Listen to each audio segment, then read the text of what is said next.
Namo Shakyamuni Buddha. So today we continue to discuss about the life of Buddha. And last time we discussed about when the Buddha picked up the lips and asked Rainbow Ananda that whether the lips that he hold in his palms is more than the lips that on the ground in the forest, or vice versa. So Rainbow Ananda replied to Buddha, definitely the lips in the forest are much more than the lips that the Buddha hold in his hand. So the Buddha said that through my teachings, the thing that I taught you is as little as the lips inside my palms. I notice with my wisdom, like the lips in the forest. I just taught you and others Buddhists the important things in life so that we can practice to attain enlightenment. I don't teach something that not enhance your practice of attaining enlightenment. So the Buddha explained to that because in the past there was one monk who keep asking the Buddha about how did we come here and how we go to the next and how the universe was formed, where did we come from and so forth. So the Buddha didn't answer to him several times, but he kept asking the Buddha these questions until the point that he said that if you don't respond to my questions, probably this is the last time for me to become a monk. Please answer my question if you know. So Buddha said that, well, when you make a vow to become a monk, I did not promise you that I will explain those questions. So that is up to you. After that, the Buddha gave analogy like someone was shot by an poisoned arrow. If the person just asked about the arrow, where is the arrow come from, or who make these poisons, and why that person shoot him, and what type of materials that the arrows was made of, and so forth. So by the time that he could find out the answer, he would be dead. Even the doctor provides him the medicine, he would not take it. So that is stupidity. So instead of solving the problems of sufferings and find a way to have everlasting happiness, enlightenment. So if someone just attached to those speculation, they will get stuck with them. Of course, later on, the Buddha explained how the universe was created, how we come about on this earth, and so forth. So basically, according to Buddhism, so the Buddha explained that the universe is in its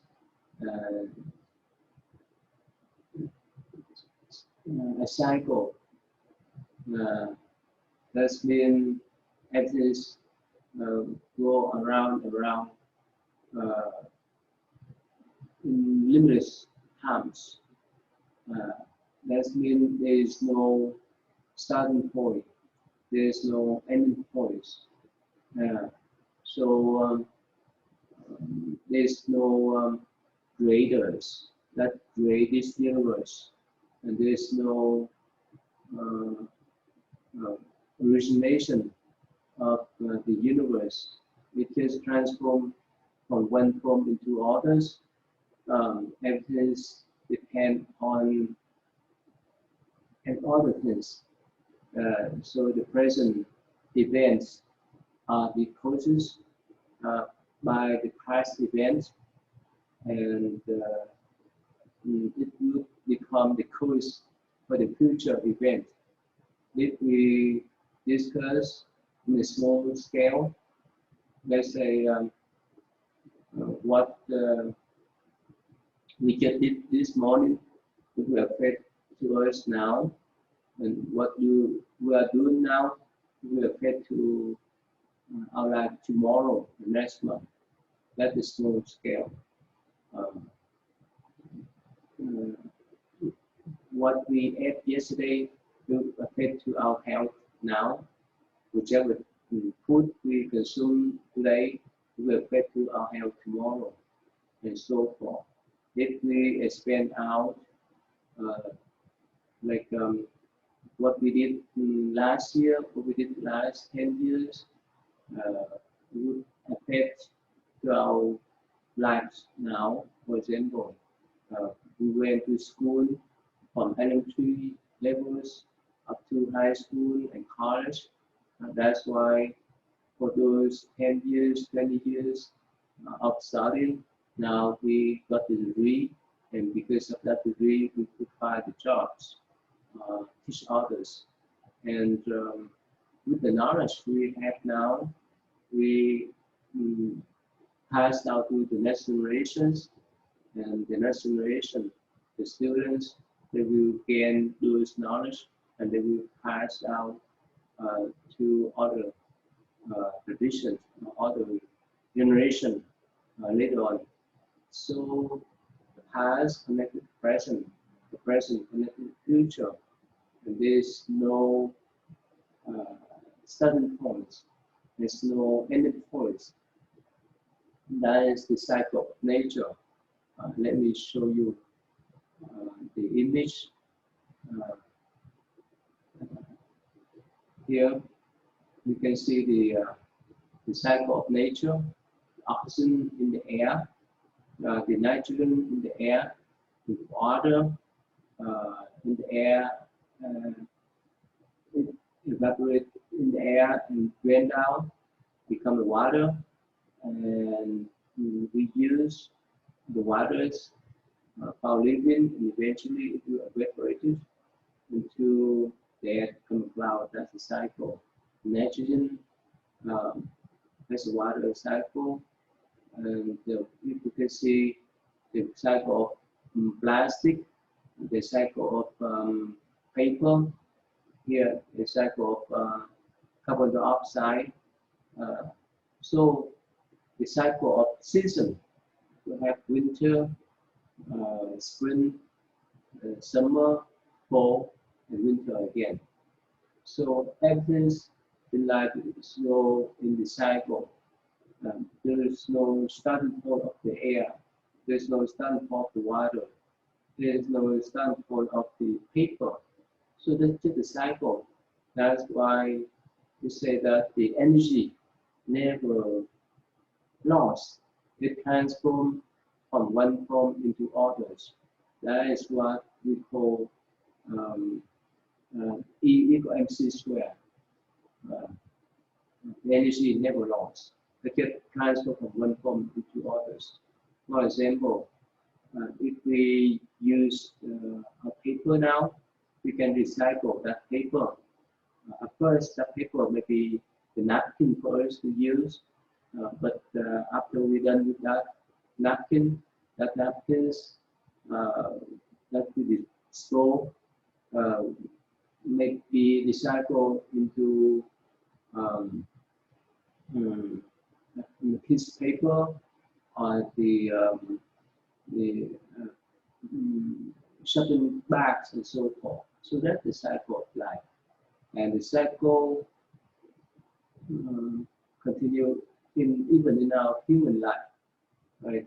Since we were born and we grow up until we get older, get married, have children, and after we pass away.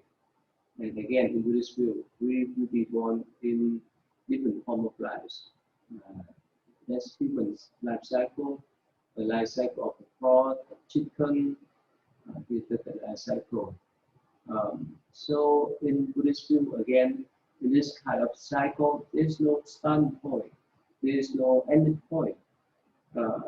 And of course, if we expand to a large scale of the universe, let me share with you this video.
Guys,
anyway, so again, this is a process. We can say that's the universe, and of course, there's some people or scientists nowadays somehow still uh, discuss about the Big Bang.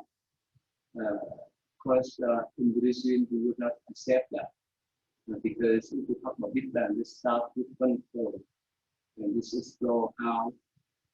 So in Buddhist view, things come and go because of the conditions.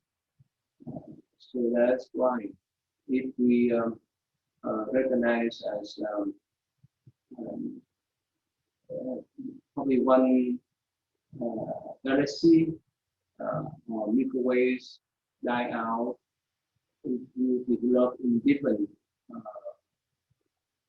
place in universe.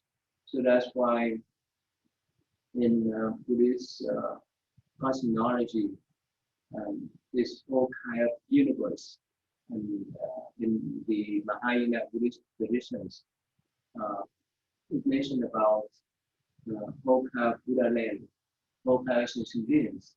And last time we talked about uh, even within our universe, we have this 41 realm of existence um, that including uh, human realms, celestial realms. Remember, celestial realms include there's many levels of heavens that we discussed last time. Uh, so let me share with you one more time about that kind of Buddhist views of the universe.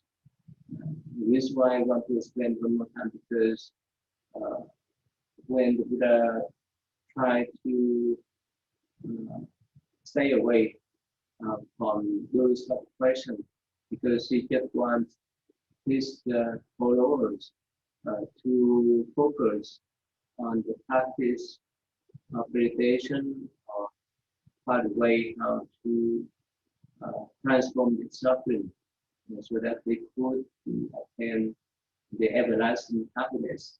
That's what Nirvana is about.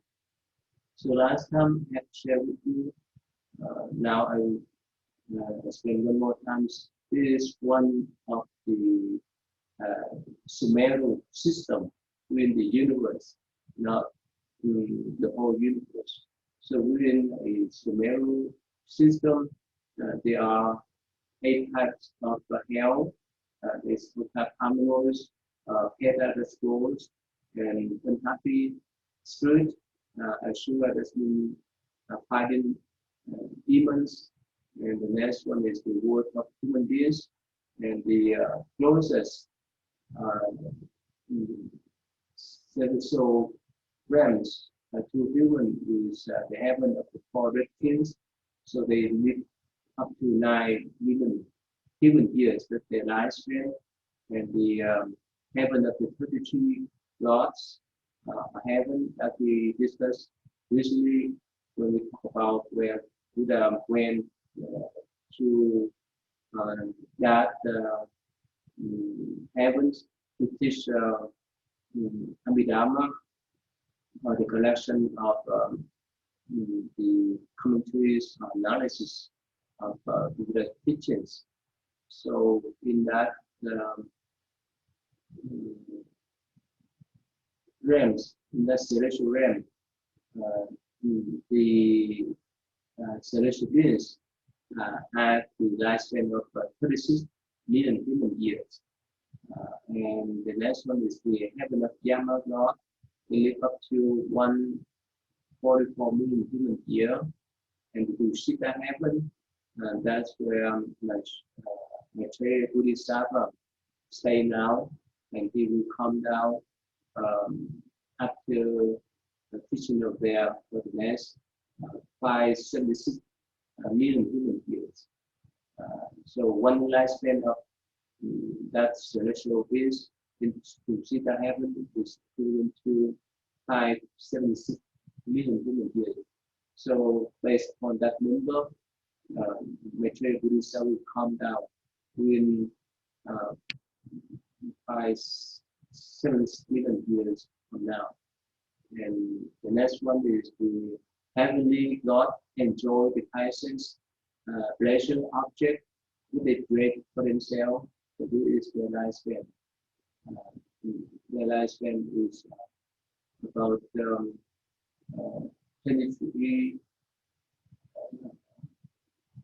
2,304 million human years.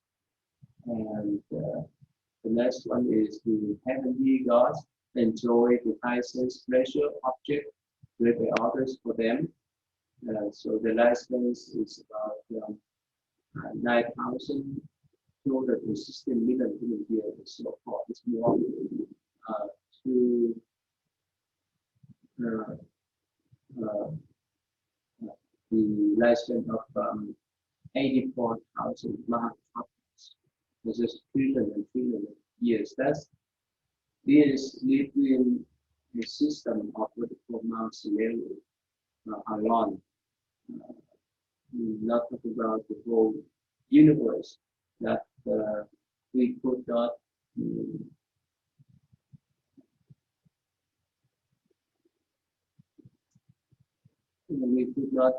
imagine now.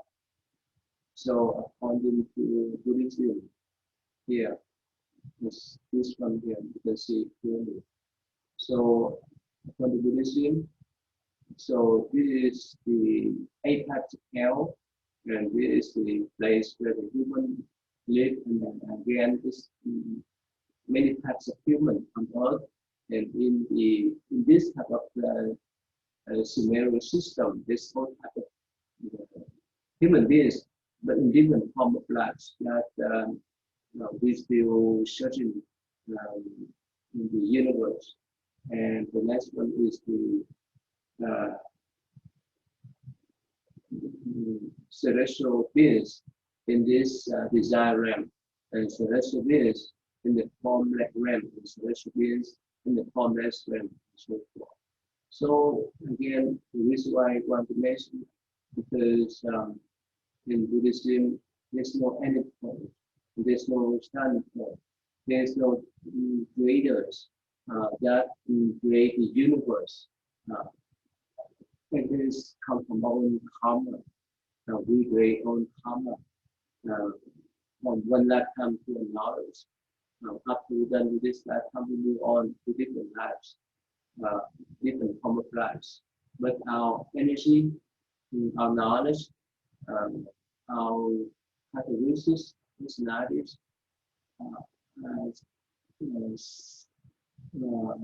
similar from one lifetime to others.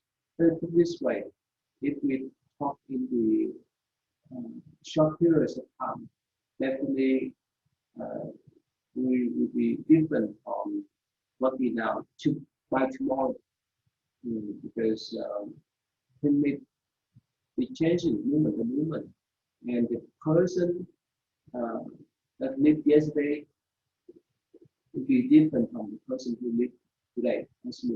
Yesterday we have some activities, we talk to other people, we have some knowledge, we get some wealth and so forth.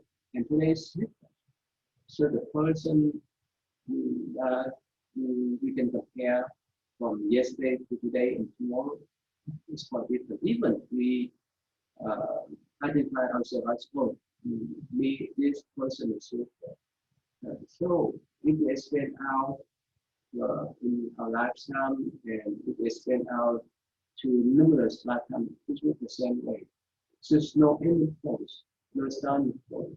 So that's why when we call the theories of Big Bang, again, Buddhists would not do that.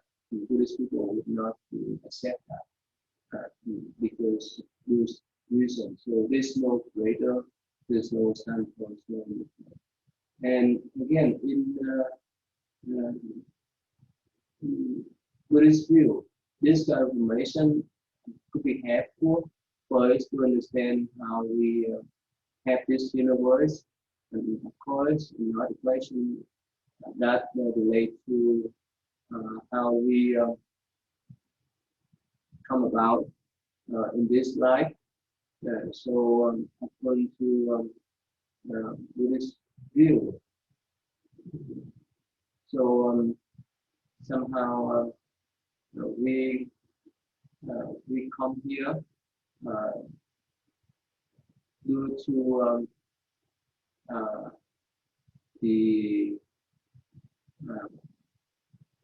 the karma that led us here.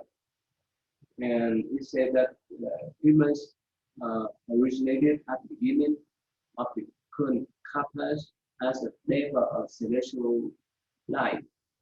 Beings really born from the celestial realms. And at first, we were shining in our own light. We had ability to travel on the air without any kind of technical support or aid.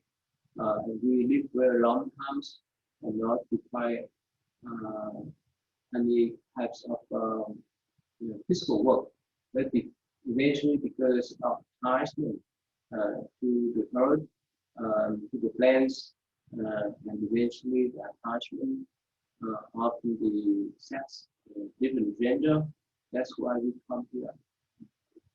Now, of course, that's Buddhist view, but we can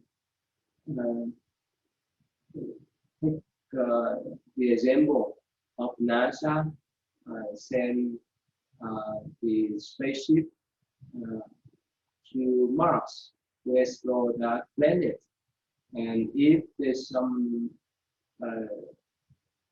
life over there that support human life, eventually we may move miles there to live. And eventually we may find some Earth-like planets to move. So it's like, I think I said before, people on this Earth move from one place to others. I was born in Vietnam, but I moved here to the United States, and other people from the United States, they may move to live in China, Vietnam, and other parts of the world. And so we travel around, we emigrate from one place to others. So that's one of the theories. Of course, when we talk about the Darwin theories that we can from the acts. So again, that's not the theories. But no matter what, in Buddhist view, there's no Big Bang, there's no integration, there's no gradient. In general, we have our own karmas. That's why we're here. And when we're done with our life, we move on to different form of lives according to our karmas, whether it's good or bad.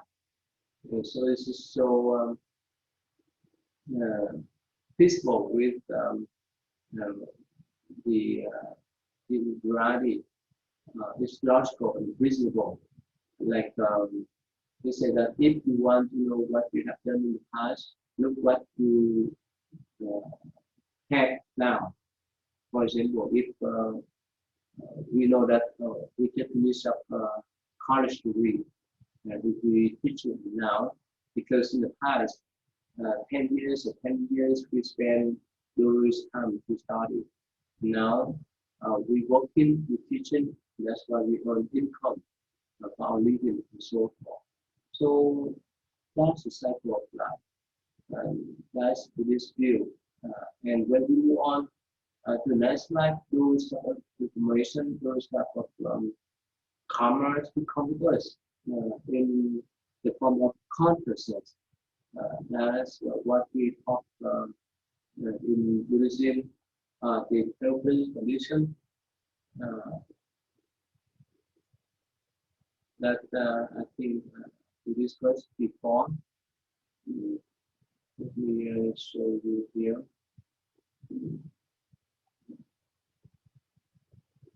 Let me show you again. I think I discussed before.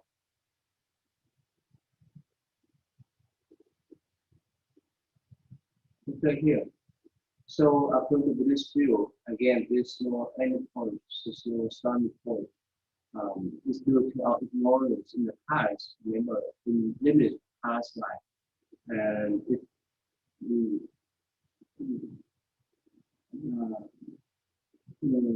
brought us to raise some type of karma, so there's good or bad in the past. And this type of mental formation in the form of karmas would move on to the next life in the form of consciousness. And the consciousness is some kind of energy that contain all kind of information, knowledge, traits, personalities of all of us, and we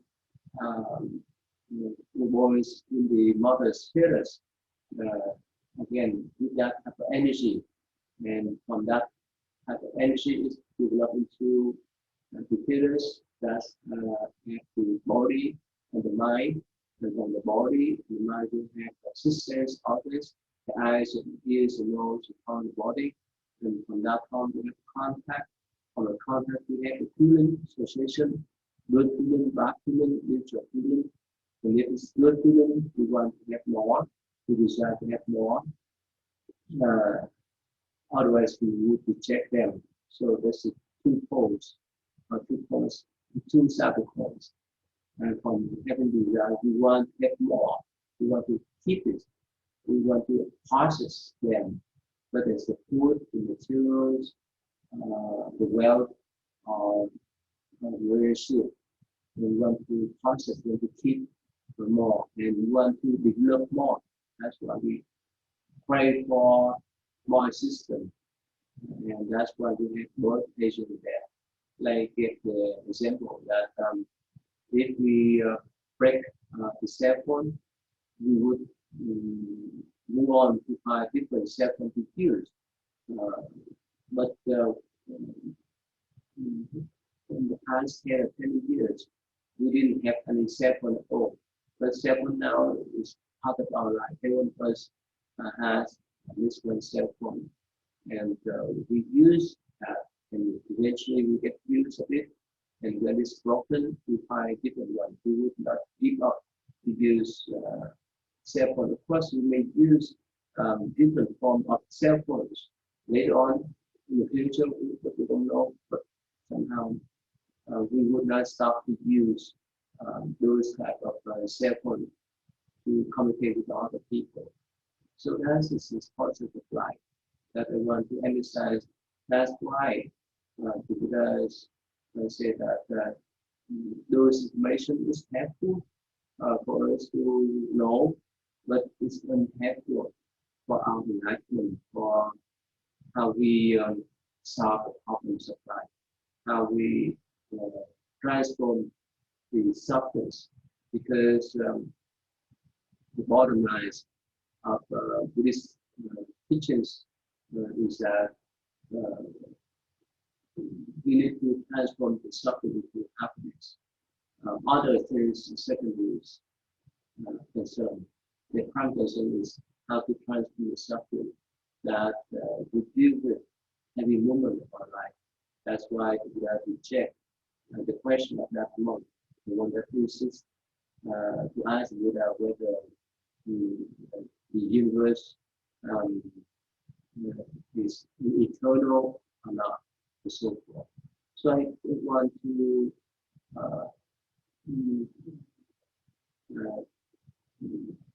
discuss briefly about this confirmation before more. So again, the next topic to discuss now that relate to the two groups of monks. One is the one that memorize the teachings. Another one is that he focus on the precept, the discipline. And so they have this agreement. They have accomplished because one monk forgot to clean up the basin, and that's why that great whole crisis in Greece and even the Buddha tried to intervene and explain to them in compassionate way. They still reject with advice, and they say that they know enough to find a way to resolve the problems. So again, if we look at this type of situation, we see Buddha is not a dictator. Even if the leaders of the Sangha is still respect other people's views, like whether they listen to him or not, that is up to them. He did not use any power to impose, uh, to force them to follow his views. So that's why after uh, um, trying to intervene uh, their conflicts, to resolve their conflicts, but failed. They would um, walk away from them, and so he went to a forest to meet at first with a monk who stayed by himself. So he really enjoyed the serenity of the peace, seclusion. And that's why the Buddha praised him that it's better to live alone as the heaven kings instead of stay among the known people that disturb the peace and calmness of life. And later on, he went to see another group of students, Anuruddha, and when he saw him and the other two monks that lived together in harmonies, and so the Buddha praised them that they live together in harmonious way. They share their food, they share their work, they share their um, knowledge, or they share their meditative experience, and so forth. It's like the list of honey and milk. There's no uh, distinction. So that's why the Buddha taught them what we call the principle of living harmonies. So the first uh, principle of living harmony is harmonies in having the same viewpoints. That's when for them, actually this type of system, principle of living harmonies can be applicable in any groups, any families, any community, and so forth, not limited to Buddhist communities. So the first one is what we call the Buddha taught the harmonies in having the same viewpoints. That means when we work together, when we stay together, we need to have a common goal. Uh, if we don't have any common goal, there's no way for us to live together. There's no way for us to work together. You know, like even the employers and employees of one company, they have to have a common goal to work for the sake of that business, the successfulness of that business, the expansion of that business, um, the profit of that business. So they have to see and work forward that common goal. So instead of having the personal ideas uh, and role, they have to work for the collective roles of the groups. That means they have to let go of their personal insistence, attachment to their own views. They have to share the views with each other. Otherwise, there's no way for them to work together. Of course, that requires tremendous patience and tolerance. That means they need to be patient with all people's opinions. They need to be tolerant with their point of views, so that they can work together. So for the Buddhist monks that live together in families, they need to share this same viewpoint, the same viewpoints of enlightenment. If they live together, but they have different viewpoints, different goals, there's no way for them to live together. Let's say if one of them like to practice meditation, enlightenment, but not a monks. The purpose of practicing meditation is to uh, achieve the supernatural power.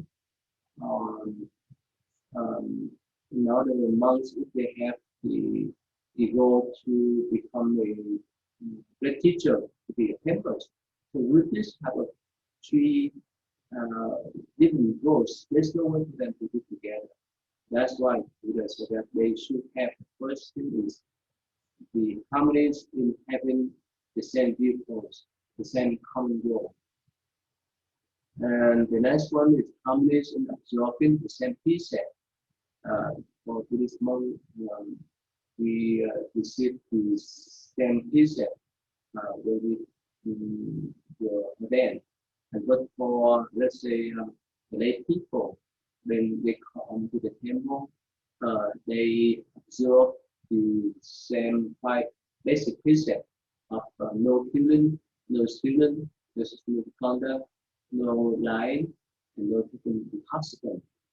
That's the common precept for the lay people. And of course, for us, we need to abide the local laws, the ordinance, and the custom in our communities, in our city, in our nation. Of course, when we work for all the families, we need to follow their protocols, code, law, regulations. Like if they want to build a house, they need to follow the city, the county's code, ordinance, regulation, so that they need to observe the similar code, law, and so forth. That's what we call harmonies in observing the same precept. So those three months, they live together because they observe the same precept. They could live in harmony with each other. But let's say if they live together, but they don't follow this same precept, the same regulation, there's no way for them to live. For example, monk not supposed to do business. But what happens if one of them do business? There's no way for them to live together peacefully and in families. And the next one is families in living together. So any groups that want to work together that need to concentrate when we work together, we recognize as we live together. So let's say the families, the parents live together with children. The husband live with his wives. The siblings live together in the same room. So we need to have the type of harmonies. We need to recognize that type of harmonies that we live together. We need to share because we live under the same roof, because we live in the same communities, in the same neighborhood, in the same city, in the same state, in the same country. So that we could respect multiple rights. At the same time, let's say we need to follow the rules, the laws of driving, of keeping ourselves from bothering our neighbors, and so forth. So the next one is harmonies in speaking without conflicts. So definitely conflicts sometimes come from how we address how we say with each other. So if we are careless about how we say to other people, we may creation of conflicts. Since time is up, let me stop here today, and we discuss further about this six types of families according to the Buddha teaching. Nam mô Sakamuni Buddha. See you soon.